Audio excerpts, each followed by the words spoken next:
Welcome back ناظرین. نوید صاحب، آپ کیا لگتا ہے تمام تر معاملے کو دیکھتے ہوئے یہ کشیدگی کم ہونے جا رہی ہے یا پھر کسی بحران کی طرف جا سکتے ہیں؟ دعا کل بھی میں نے ذکر کیا تھا، میں نے کہا مجھے نہیں لگتا کہ یہ مذاکرات کے ذریعے یہ مسئلہ جو ہے وہ حل ہو جائے گا، اور مجھے یہ لگتا ہے کہ یہ اسی طرح سے اوپن اینڈڈ رہے گا. اور اگر آج دیکھا جائے تو قطر کے امیر نے بھی اسی طرف اشارہ کیا ہے، انہوں نے اس خدشے کا اظہار کیا ہے کہ یہ کانفلکٹ جو ہے ایک فروزن کانفلکٹ میں جو ہے وہ بدلنے کے جو ہے وہ چانسز ہیں. اچھا، اب یہاں پہ بات یہ ہے لڑائی جو ہے وہ دوبارہ شروع نہیں ہوگی. کل خان صاحب نے کہا تھا کہ مجھے جو ہے وہ یہ خوش فہمی ہے، تو یہ خوش فہمی مجھے ہے وہ اس کے پیچھے بھی ریزنز ہیں. دیکھیں، ایران کے اوپر جو پریزیڈنٹ ٹرمپ کے جو فیصلے ہیں ان کے پیچھے 3 محرکات ہیں، 3 انگریزی کے ایم ہیں. ایک ایم جو ہے وہ میونیشن ہے، دوسرا ایم جو ہے وہ اس کے امریکہ کے مڈ ٹرم ہے، اور تیسرا ایم جو ہے وہ مارکیٹس ہیں. مارکیٹ کو دیکھا جائے تو مارکیٹ جو ہے 1 مہینے کی جنگ میں مارکیٹ سے، گلوبل مارکیٹ سے تقریباً 13-14 ٹریلین ڈالر جو ہے وہ وائپ آف ہو گئے ہیں. اچھا، تو مارکیٹ جو ہے وہ فیور نہیں کرتی کانفلکٹ کو، مزید جنگ کو. دوسری طرف ایمونیشن ہے. ایمونیشن میں نے پہلے بھی شاید ذکر کیا تھا پروگرام میں کہ ایک بڑا ذخیرہ ایمونیشن کا، اسلحے کا، جو کہ اس نے بڑے کانفلکٹ کے لیے رکھ چھوڑا تھا، وہ یہاں پہ پھونک چکا ہے. اور میرے خیال میں یہی ریزن تھی یورپ کے اس کانفلکٹ میں نہ کودنے کی کہ انہوں نے بھی اپنے اسلحے کا بڑا ذخیرہ جو ہے وہ روس کے خلاف یوکرین کی جنگ میں یوکرین کو جو ہے وہ دے دیا، وہ وہاں پھونک چکے ہیں. تو ایمونیشن بھی جو ہے وہ فردر کانفلکٹ کو، ایمونیشن کی صورتحال بھی جو ہے وہ اس کو سپورٹ نہیں کرتی.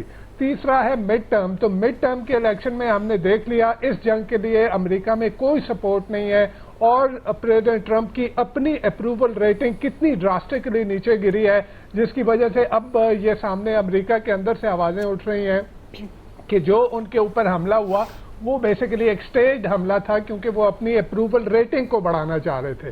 تو ان تینوں ایمز کو، یہ تینوں محرکات جو ان کے ڈیسیژن میکنگ، ایران کے اوپر ڈیسیژن میکنگ کو انفلوئنس کرتے ہیں، اثر انداز ہوتے ہیں، وہ تینوں اس بات کو نہیں سپورٹ کرتے کہ فردر جنگ ہو. لیکن ہاں، اس کے جنگ تو مزید نہیں ہوگی، لیکن کیا کوئی ایسی ڈیل ہوگی؟ میں نہیں سمجھتا ڈیل ہوگی، کیونکہ ایران یہ سمجھتا ہے اس نے یہ جنگ بیٹل فیلڈ پہ جیتی ہوئی ہے، میدان جنگ میں یہ جیتی ہوئی ہے. وہ جنگ ٹیبل پہ آ کے جو ہے وہ جنگ ہارنا نہیں چاہ رہا.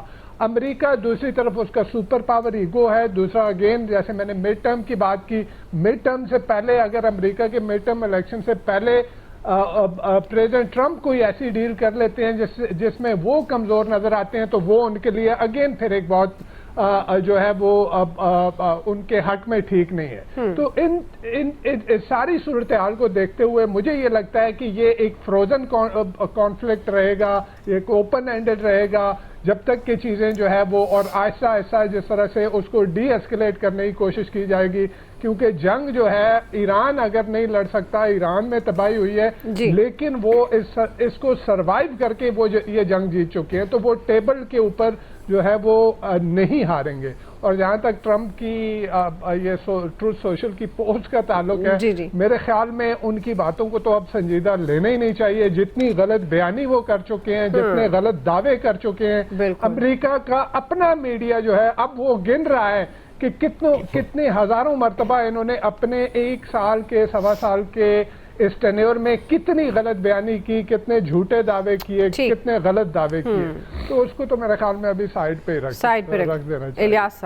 الیاس صاحب دیکھیں، ابھی تک جو امریکہ کی جو سچویشن جو سمجھ لگ رہی ہے، جو کل بھی جو ہوا کہ سچویشن روم میں جو اہم اجلاس ہوا ان کا، اس میں کوئی فیصلہ نہیں ابھی تک یعنی کہ سامنے آ سکا. بس یہی ہے کہ امریکہ کی یہاں سے جو سمجھ لگتی ہے کہ وہ جنگ نہیں لڑنا چاہتا، لیکن وہ جنگ جیتنا بھی چاہتا ہے تاکہ اس کو مڈ ٹرم الیکشن میں جو جانا ہے تو وہ سامنے اپنے عوام کے سامنے ووٹ لے سکے. تو اس کے لیے جو اس کو سب سے زیادہ ضروری ہے، وہ اس ٹائم جنگ لڑے بغیر وہ اس ٹائم چاہ رہا ہے کہ ناکہ بندی کر کے آبائی ہرمز پر ہم اس کو، ایران کو مزید تنگ کر کے، فائنینشلی طور پر اور تنگ کر کے وہ ٹیبل پر لانا چاہتا ہے، تاکہ ٹیبل آ کے ٹیبل ٹاک میں وہ بات چیت کر سکے، تاکہ جو اپنے بات چیت منوانا چاہتا ہے اور اپنی عوام کو بتانا چاہتا ہے کہ کہ اس نے جنگ جیت لی اور ایران آ کے ٹیبل پر بیٹھا ہے اور اس نے تمام شرائط جو مانی ہیں. اب جو دیکھیں ایران کی جانب سے کہتے ہیں کہ وہ آب ہرمز کو کھول دیتے ہیں, لیکن وہ ناکہ بندی ختم کرنے کا مطالبہ کرتے ہیں, اور ساتھ میں جو ان کی سب سے بڑی ڈیمانڈ تھی اس میں کہ ان کے جو نقصان ہوا ہے وہ بھی پورا کیا جائے. تو امریکہ کی جانب سے یہی ہے کہ وہ نیوکلر جو ہے اس کی پرولیفریشن کے لیے, تو وہ سارا وہ چاہتا ہے کہ اس کو سارے معاملے کو ساتھ میں نپٹائے سارے معاملات کو. اس لیے کہ وہ ایران کو ٹیبل ٹاک پر لانے کے لیے اس نے کوشش کی ہوئی ہے. اپنی جنگ تو وہ مزید لڑنا نہیں چاہتے. دونوں ممالک کی جانب سے دیکھ لیں کہ جو سچویشن ہے بالکل کولڈ وار کی طرح جو بالکل بیٹھے ہوئے ہیں, تو وہ جنگ اس وقت یہ سچویشن ہے کہ اس میں نہ کریں اور بیٹھ کے جو معاملات تو ان کے ویسے بھی ڈیل طے ہوتی رہے گی, کیونکہ پاکستان کی جانب سے بھی بات چیت کی جا رہی ہے, اب رشیا کی جانب سے بھی کہا جا رہا ہے کہ وہ معاملات کو طے کرواتا ہے. تو یہ جو تمام معاملات وغیرہ ہے دنیا بھر کیونکہ اس سے متاثر ہو رہی ہے.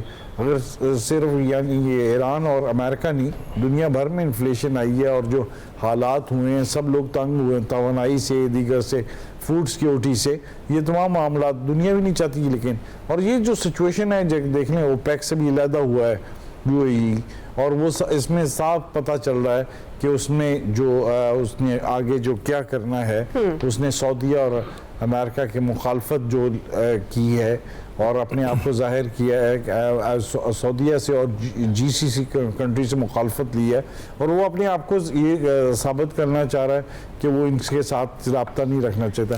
اب دیکھیں یہ اس میں جو اوپیک سے نکلنے کے بعد آئل کی جو ایکسپورٹ کرتا ہے وہ ان سے ہٹ کے جو اس کا جو ایک کوٹا ملتا تھا اوپیک کنٹری کو, تو وہ اس سے زیادہ ایکسپورٹ کرنا چاہتا ہے, تو وہ زیادہ ثابت کرنا چاہتا ہے کہ وہ دوسرے ممالک کو ٹف ٹائم دینا چاہتا ہے جو اوپیک کنٹری کے جو ممبرز تھے ان کو. تو یہ جو خطے میں جو صورتحال ہے وہ بھی تبدیل ہونا شروع ہوگی, اور یہ لگ رہا ہے کہ لانگ ٹرم اسی طرح چلیں گے آپس میں بات چیت کرنے کے لیے, ایک دوسرے کو بیک ڈور ڈپلومیسی چلتی رہے. بالکل جی, اب یہ دیکھنا ہے کیونکہ یہ معاملہ صرف امریکہ اور ایران کے درمیان نہیں ہے بلکہ پورا خطہ اس سے سفر کر رہا ہے اور کر سکتا ہے اگر معاملات نہیں ہینڈل ہوتے. اب دیکھتے ہیں یہ سفارتکاری سے معاملہ حل ہوتا ہے یا پھر طاقت کی سیاست اس معاملے کو حل کرتی ہے. آپ سب کا جی بہت شکریہ. ناظرین ابھی ہم ایک بریک لیں گے, بریک کے بعد کوئکلی واپس آئیں گے اور حافظ طاہر اشرفی صاحب ہمارے ساتھ ہوں گے. ہم آگے چل کر بات کرنے والے ہیں کہ جو معصوم لوگوں کو نشانہ بناتے ہیں اور اس کو جہاد کا نام دیتے ہیں, کیا یہ درست ہے؟ اور دہشت گردی اور جہاد کو ایک ساتھ جوڑنا کیا اس کا کوئی جواز ہے؟ اس پر ہم بات کرتے ہیں بریک کے بعد.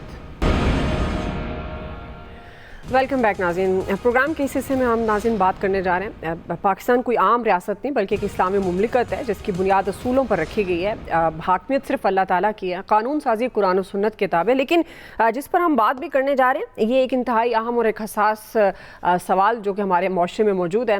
کیا ریاست کے خلاف ہتھیار اٹھانا, معصوم لوگوں کو نشانہ بنانا جہاد کہلا سکتا ہے, اور اسلام میں اس کی کیا کوئی گنجائش ہے یا نہیں؟ اسی پر بات کرنے کے لیے ہمیں جوائن کیا حافظ